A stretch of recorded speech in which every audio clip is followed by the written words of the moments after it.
Female की रूह उसके अंदर आई। मतलब एक फीमेल उसके बॉडी में आई। तो ये चीज़ें ना काफ़ी दिनों बाद उनको पता चली। ये तो दोस्तों ये स्टोरी है इंदौर की, जहाँ जाने अनजाने में 10वीं क्लास की स्टूडेंट अपने साथ एक भटकती रूह को ले आती है और उसकी कैद में फंस जाती है। सो चलिए स्टोरी शुरू करते हैं। जय भोलेनाथ दोस्तों, स्वागत है आपका भ्रमर भूत चैनल पे, जहाँ डर और रहस्य का सामना होता है। ये स्टोरी है हमारे सब्सक्राइबर की सिस्टर की बेस्ट फ्रेंड की। हमारी सब्सक्राइबर का नाम है अवनी। अवनी ने पहले भी हमारे साथ एक स्टोरी शेयर की है, तो मैं उसका लिंक डिस्क्रिप्शन में डाल दूंगा, सो आप जाके चेकआउट कर सकते हैं। अवनी ने स्टोरी हमारे साथ शेयर की है और उन्होंने बताया कि ये सब उनकी बड़ी सिस्टर ने उन्हें बताया है और ये स्टोरी है उनकी बेस्ट फ्रेंड की। हम उनका नाम रख लेते हैं खुशी। अब होता यूँ है कि अवनी 7th स्टैंडर्ड में होती है और खुशी होती है 10th स्टैंडर्ड में। अवनी बताती हैं कि खुशी बहुत ही सुंदर लड़की होती है और उस ज़माने में आप ऐसा बोल सकते हो कि वो बिल्कुल एक हीरोइन से कम नहीं होती। सारा अट्रैक्शन स्कूल वगैरह का और लड़कों का और सारी लड़कियों का भी खुशी की तरफ ही होता है। चलिए स्टोरी को हम आगे कंटिन्यू करते हैं। हमें बताया कि उनका स्कूल उन्हें पिकनिक पे ले जा रहा था, तो खुशी भी उस पिकनिक में आ रही थी। पिकनिक स्पॉट स्कूल डिसाइड करता है नखराली धांडी, जो इंदौर में एक बहुत ही फेमस जगह है। ये लोग वहाँ पे जाते हैं। अवनी बताती हैं कि खुशी पहले तो बहुत अच्छी होती हैं, मतलब वो सब घूम रही थी, मतलब बाल वगैरह खुले करके आई थी और सबसे मिलजुल रही थी। बट सडनली थोड़ी देर बाद उनके बिहेवियर में एक चेंज हो जाता है। अवनी बताती है कि वो है ना ऐसे ही अकेले अकेले घूमने लगती है और एक पेड़ के नीचे जाके बैठ जाती हैं। और पेड़ के नीचे जाके बैठने के बाद कम से कम 15-20 मिनट बाद वो उठ के आती हैं और सबको मतलब बहुत अजीब तरीके से देख रही होती हैं। अवनी ने बताया कि वो उस समय शायद उनके पीरियड्स पे थी, तो माइट भी मूड स्विंग्स हो सकते हैं। बट अवनी ने ये भी बताया कि वो नखराली धानी में जैसे पूल वगैरह भी होते हैं, स्विमिंग पूल, वो स्विमिंग पूल वगैरह भी नहीं जाती। और मतलब वो एक जॉली नेचर की लड़की होती है जो हर किसी से हंस खुल के बात करती है, बट वो किसी से भी बात नहीं करती उस समय, और सबको ऐसे घूर के देख रही होती है। पिकनिक तो ऐसे ख़त्म हो जाती है, बट थोड़े दिन बाद खुशी के घर वालों को रियलाइज़ होता है कि खुशी पिकनिक गई तो थी, लेकिन वो अकेले नहीं आई, वो किसी को साथ में लेके आई है। होता यूँ है कि अवनी ने हमें ये सब बताया है कि खुशी जैसे एक बंदे का खाना नहीं खा के उससे ज़्यादा खाना खा रही थी। जैसे रेगुलर हम खाना खाते हैं तो घर वालों को पता होता है, वो उससे ज़्यादा खाना खा रही थी। और सडनली वो आपस में ही बड़बड़ाने लगती, मतलब जैसे दो व्यक्ति आपस में बात नहीं करते, वो अकेले बैठी होती है और आपस में बात करती होती है। घर वाले ये ऑब्जर्व करते हैं और घर वालों को लगता है कुछ तो गलत हो रहा है। एक दिन क्या होता है, अवनी एकदम से रात में उठती है तो उनकी मम्मी पूछती है कि बेटा क्या हुआ, तो ये बोलती ये लड़की मुझे बहुत पसंद है, मैं इस लड़की को तो लेके जाऊंगी। और उसकी आंखों की प्यूपल से ऊपर चढ़ी हुई होती है। उसकी मम्मी घबरा जाती है और एकदम से उसको ऐसे झंझोड़ती कि खुशी क्या हुआ। बोलती है अरे मम्मी कुछ नहीं, और ऐसे करके सो जाती है। फिर उसकी मम्मी घर में डिस्कस करती है कि कुछ तो दिक्कत चल रही है, और ये आसपास दिखाते हैं किसी को, लेकिन इतने नॉलेजेबल लोगों को नहीं दिखा पाते हैं। उसका निवारण प्रॉपरली हो नहीं पाता है। अब ये क्या करते हैं, ऐसे ही इंदौर में विजासन माता का मंदिर है। अच्छी खासी टेकरी पे है वो, तो ये लोग ऐसे प्लान करते हैं कि हम मंदिर जाके विजिट करेंगे, और उनकी कुल देवी भी होती है विजासन माता के मंदिर में।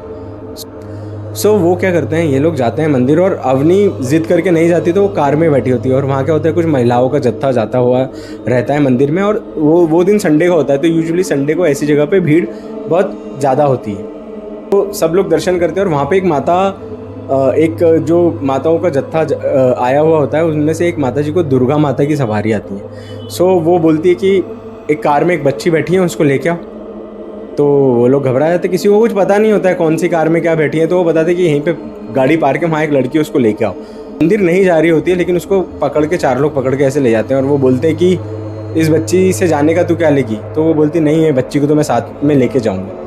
वहाँ पे एक हवन कुंड भी होता है विजासन माता के मंदिर में, तो वहाँ से एक भभूत निकाल के उसके माथे पे लगाई जाती है, तो खुशी एकदम शांत हो जाती है।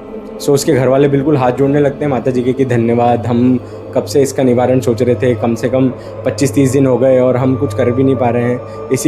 इसी के चलते हुए मतलब ये इतनी वीक हो गई है, और हमने इसको स्कूल से भी निकाल दिया है। बहुत मतलब ऐसे बिल्कुल हाथ जोड़ के बिल्कुल इमोशनल हो जाते हैं, और उनकी मम्मी तो रोने भी लगती है। फिर होता क्या है कि ये लोग इनवाइट करते हैं जिनको माता जी आती है कि आप हमारे घर पे आइए और इसका प्रॉपर निवारण कर दीजिए।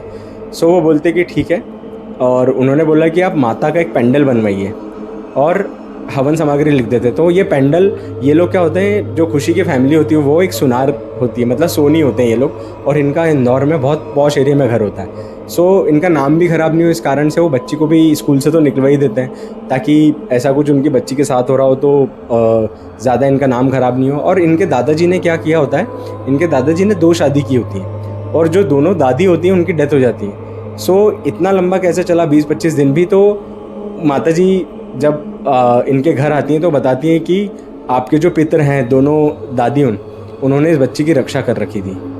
बोले नहीं तो जो रूह है उसको ये लड़की इतनी पसंद आई कि ये बहुत पहले ही इसको ले जाती, लेकिन समहाउ जो दोनों दादियों ने वो इस बेटी की रक्षा कर रही है, क्योंकि आप उनको एज ए पितृ पूछते हैं तो ये लोग बताते हैं हाँ हम बिल्कुल उनको हमारी प्रार्थनाओं में रखते हैं, और हम बिल्कुल ये पितृपक्ष आते हैं जब हम उनके नाम का बिल्कुल जो प्रोसेस होता है वो हम सब फॉलो करते हैं। सो माता जी बोलती है चलो कोई बात नहीं, दादी ने एज ए पितृ इनकी रक्षा करी है, सो हम इस रूह को प्रॉपरली निकालते हैं। सो माता जी क्या करती है, पेंडल इनसे मंगवाती है, और ये बहुत रईस होते हैं तो ये लोग अच्छा हैवी पेंडल बनवाते हैं, और माता जी अपने मंत्र वंत्र करके उसको बिल्कुल उस पेंडल को एकदम पावरफुल बना देती है और उसको धारण करवाती है, और हवन वगैरह चलता रहता है। और वो पहले जाने का नाम तो नहीं लेती, मैं नहीं जाऊँगी मैं नहीं जाऊँगी, लेकिन माता जी मंत्र करते जाती, और ये हवन कम से कम 3 से 4 घंटे चलता है।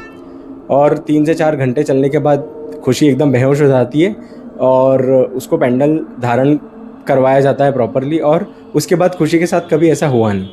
अब अवनी ने हमें बताया कि खुशी जो है वो मैरिड है, अभी उनके बच्चे भी हैं, और वो बहुत अच्छे से अपना जीवन व्यतीत करी है। बट एक डिसएडवांटेज है कि वो 10th के बाद कभी पढ़ नहीं पाई, चाह के भी उनकी पढ़ाई कंटिन्यू नहीं हो पाई इन सब गतिविधियों के कारण। और क्या होता है, जैसे बड़ी फैमिलीज़ होती हैं सुनार वगैरह, तो पहले के टाइम में क्या होता था कि ये लोग जल्दी शादी करवा दिया करते थे, मतलब लड़की 10th स्टैंडर्ड में हो, 12th स्टैंडर्ड में हो, तो लड़का ढूंढ के जल्दी शादी कर देते थे।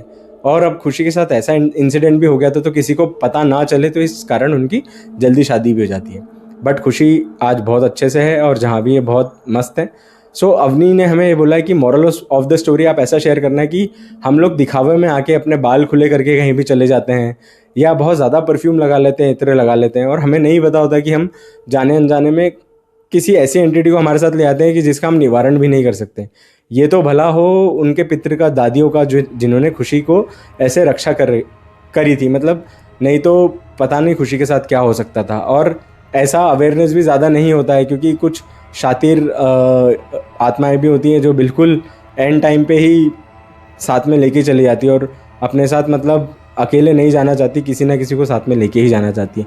और हमने बहुत सारे ऐसे इंसिडेंट्स भी सुने हैं जहाँ बहुत केसेस में जिसके ऊपर आत्मा आती है उसकी डेथ भी हो जाती है। सो यहाँ पे तो माता जी ने उन्हें बचा लिया, और अवनी ने यही बोला है कि मॉरल ऑफ द स्टोरी में आप यही बोलना कि आप तैयार होके जाएं, लेकिन सतर्क रहें, कम परफ्यूम लगाएं, कम थोड़ा मेक ओवर करें, लेकिन आप अपनी जान की रक्षा करें, जाने अनजाने में किसी ऐसी चीज़ का शिकार ना बने। सो दोस्तों, ये थी आज की स्टोरी। होप आपको ये स्टोरी पसंद आई होगी। आप इस स्टोरी को लाइक करें, शेयर करें, और हमारे चैनल को सब्सक्राइब करें।